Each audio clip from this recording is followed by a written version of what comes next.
Bonsoir à tous, bienvenue dans le Journal de l'Afrique. Voici les titres. Au Burkina Faso, rien ne va plus entre la garde présidentielle et le Premier ministre, le lieutenant-colonel Zida. Ces hommes lui reprochent d'avoir appelé à dissoudre ce corps d'élite, mais aussi d'avoir promu l'un de ses proches. La grogne dure depuis des semaines, quelle que soit l'issue. La crise fragilise l'ex-homme fort du Burkina Faso. De violents combats au Cameroun après une attaque de Boko Haram. Chassés de la ville nigériane de Gamborou, entre 70 et 100 personnes ont été tuées par le groupe islamiste. Après le Cameroun, le Tchad, c'est le Bénin qui s'apprête à entrer en guerre contre la secte islamiste. Reportage à la frontière bénino-nigériane où la sécurité a été renforcée. Le nombre de cas d'Ebola repart à la hausse pour la première fois depuis le début de l'année, au Libéria, en Sierra Leone et en Guinée. On en parle avec notre invité, l'opposant guinéen Cellou Dalein Diallo, avec qui nous aborderons également la situation politique tendue dans le pays à quelques mois de la présidentielle. Et tout d'abord, donc, que se passe-t-il au Burkina Faso? Cela fait 2 mois qu'il dirige le gouvernement après avoir été à la tête du pays à la chute de Blaise Compaoré. La garde présidentielle réclame la démission du lieutenant-colonel Zida, le Premier ministre burkinabé, numéro 2 de ce corps d'élite. Ces hommes lui reprochent notamment d'avoir appelé purement et simplement à dissoudre cette garde présidentielle. Écoutez les précisions de Romaric Kien, le correspondant de l'AFP à Ouagadougou. Il lui reproche essentiellement d'avoir nommé un de ses proches comme chef d'état-major particulier du président du Faso. Et il lui reproche aussi de vouloir démanteler le RSP. Il l'a annoncé publiquement à la place de la nation. Mais en tant que membre du RSP, il n'a jamais expliqué aux hommes quelles étaient les nouvelles attributions qui les attendaient. Quelle que soit la solution qui va être trouvée, que Zida soit maintenu comme Premier ministre dans ce gouvernement, il est clair qu'il sort fragilisé. Il avait déjà été fragilisé par les démissions en saccade des 2 de ses ministres. Et donc, le gouvernement était déjà fragilisé. Et une situation comme ça, il sort davantage fragilisé, oui, c'est clair. De très violents combats se sont déroulés toute la matinée à Fotokol, la ville camerounaise située à la frontière avec le Nigeria. Des éléments de Boko Haram chassés la veille de Gamborou par des militaires tchadiens ont ensuite tenté de prendre cette localité. Le bilan est très lourd, entre 70 et 100 civils auraient été tués selon les sources, ainsi que 6 militaires camerounais. Il y aurait également près de 200 morts du côté des assaillants. Et puis le Tchad, le Cameroun, après le Tchad et le Cameroun, c'est toute la région qui s'investit dans cette guerre contre Boko Haram. L'Union africaine a donné son aval pour l'envoi d'une force de plus de 7000 hommes dans l'attente de soutien et du feu vert de l'ONU. Le Bénin a d'ores et déjà annoncé l'envoi de troupes, au moins 700 hommes. Du coup, sur le terrain, près de la frontière avec le Nigeria, la sécurité a été renforcée. Reportage d'Emmanuel Sodji. Depuis une dizaine de jours, cette unité d'élite de la police béninoise renforce ses contrôles sur ses frontières avec le Nigeria. Et particulièrement celle-ci. C'est la plus proche porte d'entrée menant vers les 2 plus grandes villes du Bénin, Porto Novo et Cotonou. Les voitures immatriculées au Nigeria sont passées au peigne fin. Avant, on faisait des allers-retours sans être contrôlés. Maintenant, ça a changé. Et c'est bien, car avec l'insécurité liée au risque d'attentat, on était inquiets. Avec ce qui se passe de l'autre côté, il est important que nous prenions la disposition, les mesures de sécurité. S'il y a on a des suspicions sur l'origine des gens, bien, on les retient, on leur pose des questions pour s'assurer de ce qu'ils vont pour une destination licite. Selon certaines sources de renseignement, le Bénin s'exposerait à un risque d'attentat depuis que son président, Boni Yayi, affiche sa volonté de rentrer en guerre contre Boko Haram par l'envoi de troupes au Nigeria. Boni Yayi met en danger le peuple béninois, met en danger le Bénin, qui a quand même 800 km de frontière avec le Nigeria.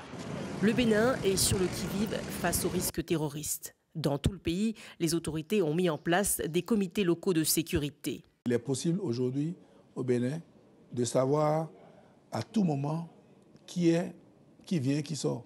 Chaque chef de quartier tient une base de données sur les personnes qui arrivent dans son quartier et faire remonter ça au chef d'arrondissement qui fait remonter ça à la commune. Mais les frontières avec le Nigeria sont en réalité de vraies passoires, d'où la montée de la criminalité et du grand banditisme contre lesquels les forces de sécurité sont encore impuissantes.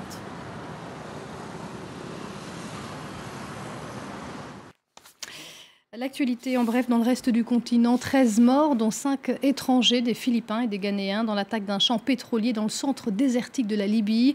Chargés de la sécurité, ils ont tous été égorgés par un groupe d'hommes pour l'instant non identifiés. C'est passé à 170 km au sud de Sirte. Un nouveau massacre dans la ville de Beni a fait au moins 23 morts. Première attaque à l'arme blanche depuis la mi-décembre dans cette localité de l'Est de la RDC, à la frontière avec l'Ouganda. Des massacres de ce type attribués aux rebelles ougandais des ADF se sont multipliés entre septembre et novembre dans cette zone. La RDC qui est sous le feu des critiques des ONG depuis la répression des manifestations du mois de janvier. La Fédération internationale des droits de l'homme s'apprête à sortir un rapport et elle maintient le bilan très lourd d'au moins 42 morts, alors que le bilan officiel est d'une quinzaine de victimes. Écoutez l'un des responsables de la FIDH. Il y a actuellement des familles qui ne savent pas faire leur deuil, puisque le corps de leurs membres des familles qui ont été abattus ont été récupérés dans des morgues par les éléments de la garde républicaine, ainsi que les éléments qui, le jour même où s'est passé ces événements, ont ramassé les corps. C'est le cas, par exemple, de la famille de M. Kassongo Joseph, qui résidait sur la rue Kabalo, dans la commune de Barumbu. La famille a fait le deuil sans les corps. Voilà, ils sont très nombreux. Je crois que le chiffre va aller, va augmenter. Et parmi les 362 personnes qui étaient arrêtées, il y a des disparus. Les étudiants aujourd'hui sont, si vous voulez, dans un état de siège. Il y a des éléments qui sont dans les campus à l'université et beaucoup de parents ont retiré leurs élèves, leurs enfants plutôt, du campus. Voilà la situation qui prévaut actuellement et, si vous voulez, le tracasserie de défenseurs des droits de l'homme ainsi que des opposants politiques. C'est ça la situation et la communication ne passe pas. La coupure, si vous voulez, de l'Internet et d'autres applications qui pouvaient nous permettre d'échanger facilement des informations continuent. Et voilà, c'est un pays coupé où pratiquement les éléments de la sécurité sont largués dans presque toutes les communes actuellement. Des propos recueillis par Bangali Touré et Nicolas Germain. Le nombre de cas d'Ebola repart à la hausse pour la première fois depuis le début de l'année, d'après l'Organisation mondiale de la santé. Cela concerne les 3 pays touchés, la Guinée, le Libéria et la Sierra Leone. 39 nouveaux cas, par exemple, ont été enregistrés en Guinée la semaine dernière contre 30 la semaine précédente. On va en parler avec notre invité, Cellou Dalein Diallo. Bonsoir. Bonsoir. Vous êtes le chef de l'opposition guinéenne. Alors, donc la situation est préoccupante, puisqu'en Guinée notamment, c'est le fait que de plus en plus de régions dans le pays sont touchées par la maladie. Est-ce que cette situation vous inquiète ? Oui, elle est très préoccupante dans la mesure où on avait espéré que le déclin de la maladie était irréversible et que dans quelques semaines, on aurait pu éradiquer la maladie en Guinée et dans la sous-région. Malheureusement, cela ne semble plus être le cas et c'est vraiment triste. Alors la Guinée se trouve dans une situation politique également assez tendue. Nous sommes en 2015, l'année prévue pour la présidentielle, et on a l'impression qu'on est un peu dans l'impasse entre pouvoir et opposition. Vous réclamez la reprise d'un dialogue politique, vous réclamez notamment à nouveau une nouvelle réforme de la commission électorale, de la CENI. Est-ce que vous pensez pouvoir faire plier le gouvernement sur ce point ?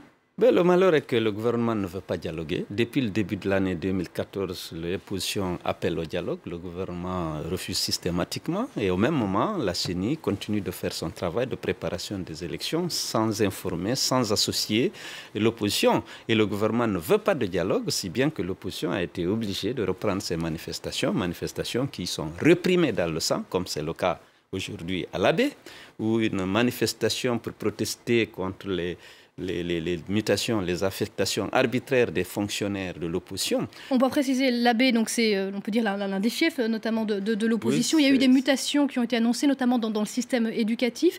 Et selon vous, ce sont des mutations politiques. On en veut à votre parti. C'est l'État qui organise ça, selon vous ? Oui, il faut dire qu'en Guinée, lorsque tu n'es pas du FPG, un citoyen perd ses droits. Le parti présidentiel, vous perdez vos droits.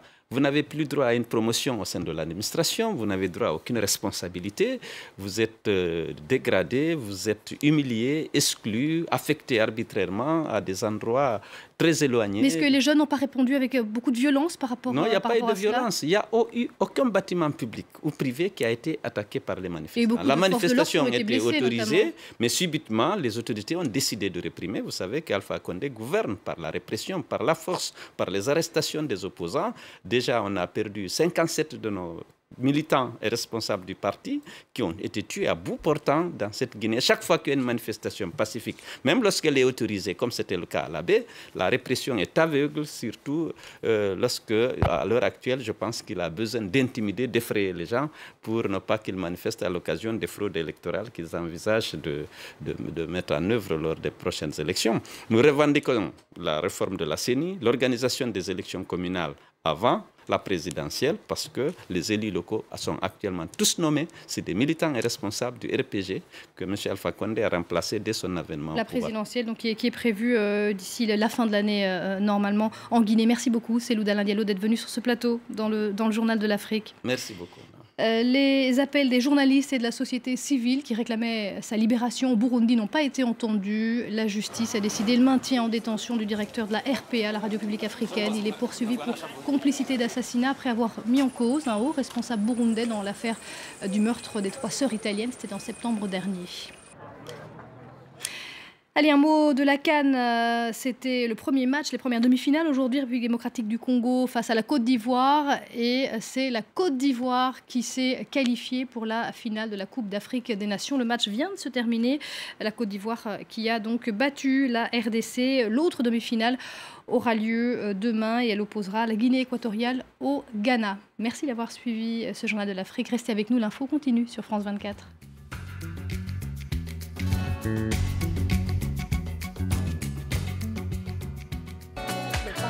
Le Paris des Arts. Une filmographie aussi impressionnante qu'éclectique. Prix d'interprétation féminine au Festival de Cannes, Irène Jacob navigue avec bonheur entre cinéma, musique et théâtre.